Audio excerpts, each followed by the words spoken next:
हालात लोगों से बहुत कुछ करवा देते हैं। आज मेरे साथ एक ऐसा शख्स मौजूद है, रातों को तन्हा यहाँ रोड पर बैठा रहता है, सिर्फ इसी आस में कि कोई आकर इसकी मदद कर दे। मजीद ऐसी वीडियोस देखने के लिए हमारे चैनल को कीजिए सब्सक्राइब। सब तो पहले मैनू ऐ दसो ऐसी की वजह बन गई है जेरा तुसी रात दे इस टाइम इधर बैठे हो? बेटा मैं बोतलां कट्ठियां करना वो बेच के ते अपना गुजर बसर करी दिए। 200-300 रुपया कमाना मैं उन्हें मेरा कितने गुजारा होना। ए कोठी बिल्कुल ठंडी है, ये भी किसी ने दिती है, अपने पैसों की नहीं लगी। अज जैकेट मंगो ना पठान कोलों तो 1500 रुपया मंगता है, जड़ी 400-500 की किसी पिछले साल च मिलती। 5 बच्चे ने, 3 बेटियां ने, 2 बेटे ने। यकीन कर ला किलो घ्यो नहीं कदी लैके गए घर। मैं इत्थे अज मैनू तीसरा दिन है, 30 रुपये लगिया परसों ते राती मैं 90 रुपये लैके गया। तेरे दे स्टूडेंट मुंडे जिहड़े रोज का 500 रुपया खर्चा है, रोटी लैन जाइए ना 100 रुपए की दाल इन्नी की देंदे ने। 40 रुपए का एक पैकेट ले आनी, 40 रुपए का 100 ग्राम का घ्यो का ते किलो आटा ले आई है। तू हथ ला के उस बंदे की की जिंदगी है, बाकी जरूरतां छड़ दे। तू घर अपना किराए ते बिना किराए बस 4000 रुपया किराया। को जवाई पांदा को 80-100-200 रुपया इकट्ठा करके महीने बाद 2000 रुपया असी दे लेने। बाकी बत्ती का बिल तो 2000 रुपया वो देंदे ने। अस्सलामुअलैकुम नाजरीन, लीडर टीवी की जानिब से मैं आपका मेज़बान मुताहिर गिल। नाजरीन, आज मैं एक ऐसे बुज़ुर्ग शख्स के साथ मौजूद हूँ जो कि कम से कम रात के 9 या 10 बज रहे हैं और ये यहाँ पर इस वक्त बैठे हुए हैं सर्दी में। पता नहीं क्या कर रहे हैं। मैं यहाँ से गुजर रहा था, मैंने इनसे बातचीत की और इनकी बातें सुनकर मेरा दिल बहुत अफसुर्दा हुआ है, क्योंकि इनकी गुफ्तगू बहुत गहरी है। इतनी दूर से ये यहाँ पर आते हैं, ये इनकी साइकिल खड़ी हुई है, इस साइकिल में ये बोतलें वगैरह इकट्ठी कर अपना और अपने बच्चों का पेट पालते हैं। इनसे बात करेंगे और इनसे जानेंगे कि आखिर क्यों ये रोड पर निकल आए हैं, ऐसी क्या वजह बनी है। और इन्होंने ये जो छत ऊपर बनी हुई है ये भी खुद अपने हाथों से इन्होंने तैयार किया है। इनकी उम्र कम से कम कोई 50 से 60 साल होगी। तो बाकी की कहानी इन्हीं से जानते हैं, इन्हीं की ज़ुबानी। अस्सलाम वालेकुम। वालेकुम सलाम। चाचू की हाल है? ठीक हो? ठीक है चाचू, सब तो पहले मैनू ऐ दसो ऐसी की वजह बन गई है जेरा तुसी रात दे इस टाइम इधर बैठे हो?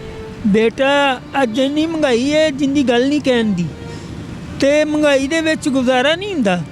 200-300 रुपया कमाना मैं उन्हें मेरा कितने गुजारा होना। चाचू तुसी जरा कंब रहे हो, सर्दी की वजह तो कंब रहे हो? बेटा सर्दी लगदी है। ए जड़ी उत्ते खेत ना लिया वे हाली ते मैं खेत लिया है। कोठी बिल्कुल ठंडी है, ये भी किसी ने दिती है, अपने पैसों की नहीं लगी। अज जैकेट मंगो ना पठान कोलों तो 1500 रुपया मंगता है, जड़ी 400-500 की किसी पिछले साल च मिलती सी, अज वो 1500 की मिलती है। हुण खान साहब की हुकूमत है, खान साहब तो बस दिलासे ही देंदा सी लोकां नूं। हुण अच्छा मैनू ए गल दसो कि बच्चे है ने अपने?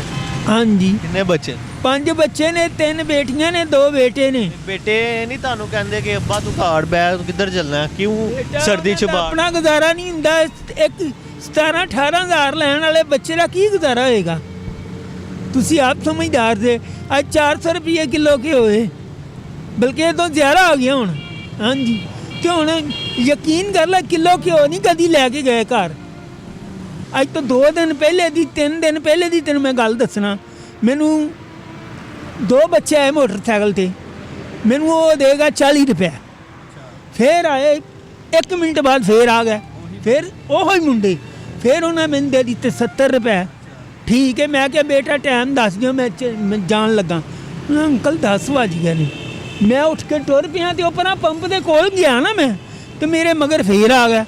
फिर मैंने उन्हें 500 रुपया दे दिता। उन्हें ये सोचा कि गरीब आदमी के इन्ने पैसों का की बनेगा, ये तो एक टाइम की रोटी के पैसे नहीं ने। हैं अल्लाह के बंदे तो उनके तो बाद मैं इतने अज मैंने तीसरा दिन है, मैं 30 रुपये लगिया परसों ते राती मैं 90 रुपये लैके गया।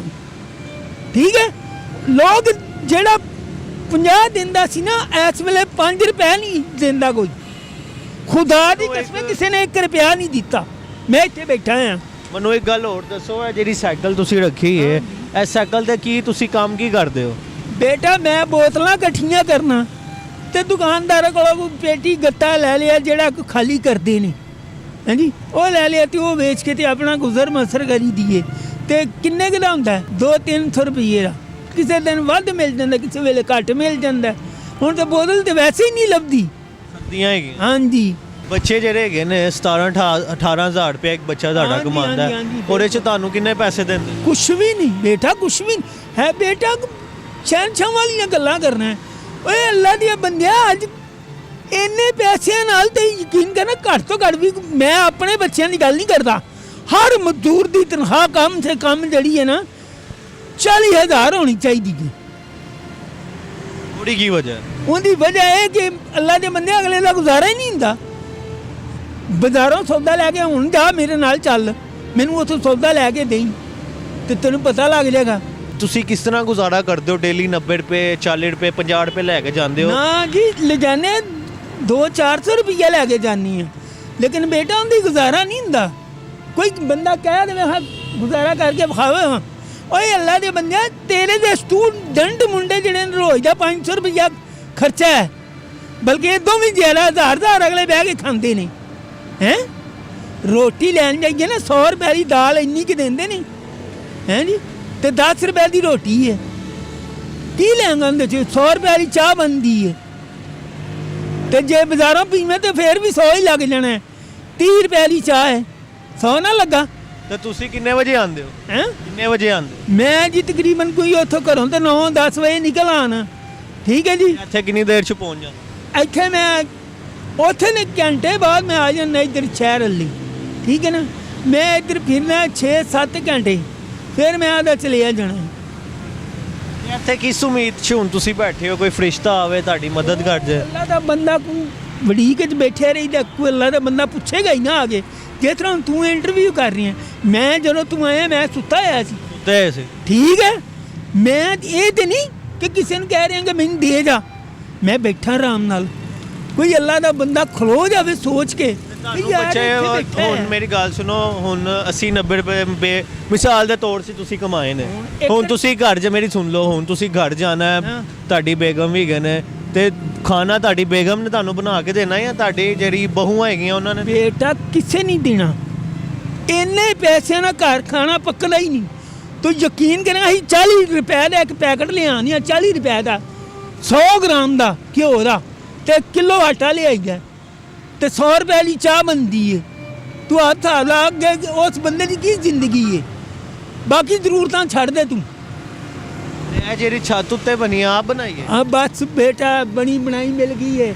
ਇੱਥੇ ਮਾਸ ਵੇਚਦੇ ਸਨ, ਉਹਨਾਂ ਨੇ ਕਿਤੇ ਬਣਾਈ ਸੀ, ਮੈਂ ਵੀ ਥੱਲੇ ਆ ਕੇ ਬਹਿ ਰਹੀ ਨਾ। ਅੱਛਾ ਮੈਨੂੰ ਇਹ ਦੱਸੋ, ਤੁਸੀਂ ਕਿਰਾਏ ਘਰ ਆਪਣਾ ਕਿਰਾਏ ਤੇ? ਕਿਰਾਏ ਤੇ ਬੇਟਾ ਕਿੰਨਾ ਕਿਰਾਇਆ? ਬਸ 4000 ਰੁਪਇਆ ਕਿਰਾਇਆ ਜੀ। ਠੀਕ ਹੈ, ਕਿਸ ਤਰ੍ਹਾਂ ਦਿੰਦੇ? ਤੇ ਬੇਟਾ ਕੋਈ ਜਵਾਈ ਪਾਉਂਦਾ, ਕੋਈ ਅਸੀਂ 100-200 ਰੁਪਇਆ ਇਕੱਠਾ ਕਰਕੇ ਮਹੀਨੇ ਬਾਅਦ 2000 ਰੁਪਇਆ ਅਸੀਂ ਦੇ ਦਿੰਦੇ ਆ। ਬਾਕੀ ਬੱਤੀ ਦਾ ਬਿੱਲ ਤੇ 2000 ਰੁਪਇਆ ਉਹ ਦਿੰਦੇ ਨੇ। ਤੇ ਬੁੱਢੀ ਜਿਹੜੇ ਸਾਡੀ ਚਾਚੀ ਹੈਗੇ ਨੇ, ਹਾਂ ਉਹ ਕੀ ਕਰਦੇ? ਕੁਛ ਵੀ ਨਹੀਂ। BSA ਠੀਕ ਹੈ? ਹਾਂ, ਸਿਰਫ ਹਾਲਤ ਜੋ ਹੈ ਇੱਕ ਹੱਥ ਤੋਂ ਜਰਾ ਕਮਜ਼ੋਰ ਹੈ ਤੇ ਇੱਕ ਪੈਰ ਕਮਜ਼ੋਰ ਹੈ, ਉਹ ਟੁਰਦੀ ਫਿਰਦੀ ਹੈ। ਖਾਣਾ ਵਗੈਰਾ ਕੌਣ ਬਣਾਉਂਦਾ? ਖਾਣਾ ਕਦੀ ਧੀ ਬਣਾ ਲੈਂਦੀ ਹੈ, ਬੇਟੀ ਬਣਾਉਂਦੀ ਹੈ, ਤੇ ਕਦੀ ਬੀਵੀ ਵੀ ਰੋਟੀਆਂ ਪਕਾ ਲੈਂਦੀ ਹੈ ਨਾਲ। ਜ਼ਿਆਦਾਤਰ ਸਾਲਨ ਜ਼ਿਆਦਾਤਰ ਬੇਟਾ ਹੁਣ ਮੁੱਲ ਹੀ ਲਿਆਈਦਾ। ਸਹੀ ਗੱਲ ਹੈ, ਤੈਨੂੰ ਸਹੀ ਦੱਸੀਏ ਨਾ, ਘਰ ਛੇਤੀ ਉਹਨੇ ਪੈਸੇ ਨਹੀਂ ਹੁੰਦੇ ਕਿ ਤੁਸੀਂ ਘਰ ਰੋਟੀ ਪਕਾ ਲਓ, ਹੈਂ ਘਰ ਸਾਲਨ ਬਣਾ ਲਓ। ਪੁੱਤਰ ਜੀ ਘਿਓ ਅੱਜ ਬੜਾ ਮਹਿੰਗਾ ਹੈ। ਸਹੀ ਹੈ ਕਿ ਤੁਹਾਡੀ ਗੱਲ ਬਿਲਕੁਲ ਬਜਾ ਹੈ। ਤੇ 4000 ਜਿਹੜਾ ਕਿਰਾਇਆ ਉਹ ਕੋਈ ਹੋਰ ਪਾ ਦਿੰਦਾ, ਕੁਝ ਤੁਸੀਂ ਪਾ ਲੈਂਦੇ ਹੋ? ਉਹ ਹਾਂਜੀ ਦਿਮਾਗ ਹੈ ਮੇਰਾ। ਹਾਂਜੀ, कुछ वो देता है, कुछ अच्छी करनी है, वो पूरा करनी है। नाज़रीन, ये थे बाबा जी हमारे साथ मौजूद है जिन्होंने अपने दिल की भड़ास निकाली है। नवाज शरीफ ने कहते नहीं जी ये चोर है फलाना जी, हाली तिकर कहते ने डाकू ने लुट के खा गया, हुण की है हैं हुण किथे गया? हौसला करो।